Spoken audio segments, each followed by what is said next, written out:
क्यों आए हो? अपने किए पर मिट्टी डालने। मैंने जी फॉर गोट पढ़ा है, जी फॉर गर्ल नहीं पढ़ा। मैं बॉय स्कूल में गया हूँ ना, इसलिए लड़कियों से बात करने की तमीज नहीं है। तुमसे सीख रहा हूँ। अब बस एक ही सपना है कि तुम मेरे साथ बैठकर कॉफी के 2 घूंट पी लो। बिल मैं चुकता करूंगा।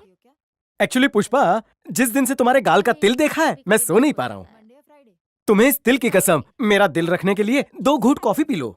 पॉसिबल नहीं है। अच्छा 2 लोग ज्वाइन करेंगे तो डिस्काउंट मिलेगा ए, पॉसिबल मतलब इस वक्त पॉसिबल नहीं है। होना चाहिए ना। 1 घंटे के बाद मैं रेडी हूँ। चलना पूछते हैं।